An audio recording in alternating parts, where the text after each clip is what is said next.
Hi, Theo from ElectroFX here. I just wanted to show you this trade here that I've just entered. I'm using my server account, which is something you get here at ElectroFX. So I've entered the trade. I just want to go over the why a little bit now. We're looking at the H4. We've broken this trend line and we've created a lower low, and we're looking to create the lower high to get into the next sell, which will hopefully make another low.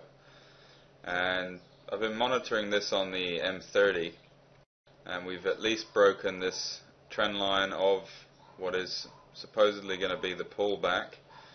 And now we've broken the trend line, we've had its own pullback on the M30. So I've entered on the break of this pin bar here. It's 9:43 AM for me, so London is about to open, but Germany's already open and they seem to be pushing down, so I've jumped into the trade, and I'll pause the recording and start it again later so we can see how it goes.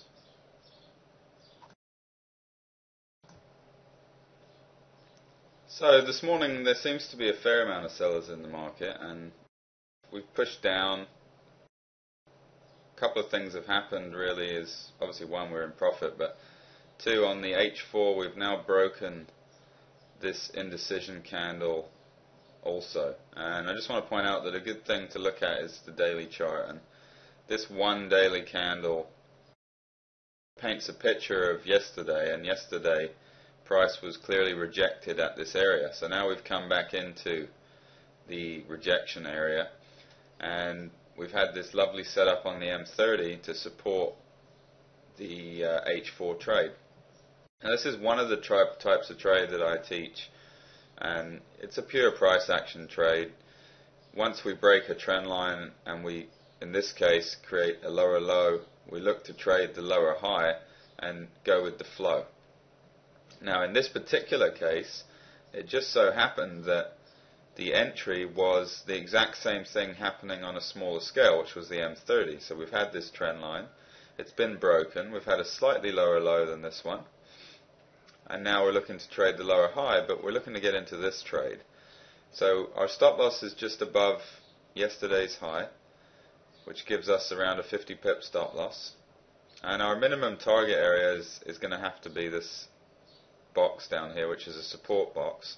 And that's about 100 pips away. So the risk reward on this trade starts out as 2 to 1. If you look at it entirely on the M30, then your risk reward, your target is actually going to be just past this box if you want a 1 to 1, just higher than 1 to 1 risk reward. But because this is an H4 trade and we've had a nice M30 set up to get into it, we're going to treat this as an H4 trade. The H4 entry could possibly be the break of this indecision candle, but since we're already in, we don't need to worry about that. We can just watch this, and we know that now that the H4 is actually triggering an entry, it's confirmed the position that we're already in, and we got a slightly better price because we used the M30. So if you didn't have much time to stare at charts or be looking at them this morning, you could have gotten into this trade trading the break of the indecision candle on the H4. And if you do have time, well then obviously you can check the M30 and you get a slightly better price.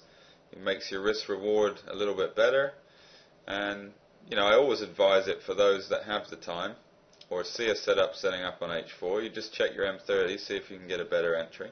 If not, it's irrelevant, just get in here. You're only missing out on perhaps 15 pips or so, so it's a slight advantage by being able to trade multiple time frames. But this is something that I teach thoroughly throughout my course.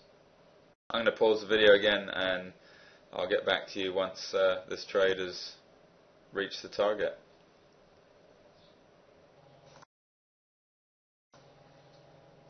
Hi again. I just want to update you with what happened with this trade. Basically, after I paused it last time, I think we were down here somewhere. Anyway, the price went sideways and this box up here got retested several times. So that enabled me to do two things. And this is something that I do teach, and entirely depending on what time frame you're looking at, and your schedule will be dependent on what you actually do. But one thing that I teach is a way to dynamically adjust your trade as it progresses. And in this case, it got caught up in this box several times, and it enabled me to move my stop loss down to this box. Okay, so that actually ended up giving me about a 20 pip stop loss, and so now all I need to do is target 20 pips. Now when it came down to this low here, and as soon as I saw it reacted, I took the 28 pips, okay, because making 28 pips when you're risking 20 is greater than a 1-to-1 risk reward, and that's something else I teach. So as we grew with the trade, our stop loss was shortened, therefore our take profit was shortened to maintain a 1-to-1.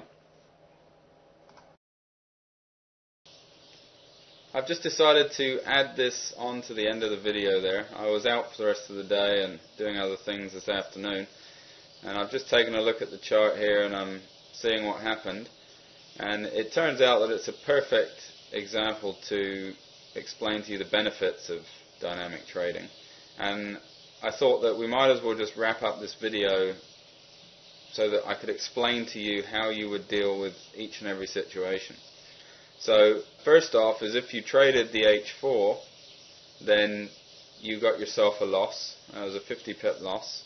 If you did pure H4 and you didn't have time to check in again. If you were trading the H4 trade we saw setting up and gauging it on the M30, then as I did, you would have seen this area of resistance get confirmed several times, and therefore we reduced our stop loss and it reduced our take profit, and we ended up getting out down here after this two little double test spikes here that I wasn't too keen on. So we exited the trade with around a 28 pip gain whilst risking 20. Right, we started off risking 50, but after this we moved it to 20, and now we're risking 20. Shooting for 28 is okay. So if you were trading the H4 trade and you managed to check in every now and then you would have seen the next H4 candle was another pin bar, and the following H4 candle and the M30 action sets up a trade that is called an M30 trendline breakout trade. It's another type of trade I teach. It's highly accurate. I teach trendline breakout trades, high-low breakout trades, and swing trading, which are trendline bounces or the core trade of a trendline being broken and you take in the pullback and the sell or the buy of the next swing. So those are the types of trade that I'm teaching. If you see this M30 trendline break trade setting up and you're still in the H4 trade, which your entry probably would have been down here on the H4 scale, well, this is not only your exit to that trade, it's your entry into the other direction. And as you can see, you would have got all your profits back, everything you lost you would have got back on this trade here. If you traded dynamically as I did and were watching the M30 all day, were able to check in every half an hour, then you would have sold that, exited as I did, and then this M30 trendline breakout trade gives you a nice simple place to enter. Stop loss is about 17 pips, and so we're shooting for 17. Alright, if you want the 1-to-1 you get it immediately on the same candle. But if you like the speed this is moving at, and it looks like it was moving pretty nicely, then you could probably have gotten 2-to-1 at least. Where would that be? 36. This would be your 2-to-1 risk reward, so that wouldn't be too bad there. And like I said, if you were in the H4 trade and you caught this setup, well, you'd have a reason to exit your H4 trade, only having lost about 20 pips, it looks like. And then you enter a trade in the other direction and you immediately get that 20 pips back if you want them, or you can try and manage the trade and get a little bit more. That part's entirely up to the individual and their risk appetite. Generally, I just try to teach people to get 1-to-1 or above on every trade, but if a trade is obviously moving at speed in your favour, well, there's no need to exit at 1-to-1. If there's momentum behind it, stick with it for a while, and maybe you'll end up with 2-to-1 or 3-to-1. It varies time to time. Every trade is always a little bit different.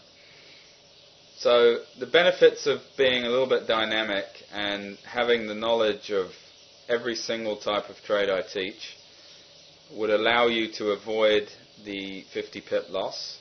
If you're just trading pure H4 trading, then unfortunately you would have to take the loss on this one. But as I've just explained, there's a number of ways that this could have been handled. I think I've covered them all. But just to wrap up the video, I wanted to go over that. And I mean, I didn't plan this trade, but it has worked out as a perfect way for me to explain a lot of the stuff that I do and I teach. I hope you enjoyed this video, and stay tuned for the next one.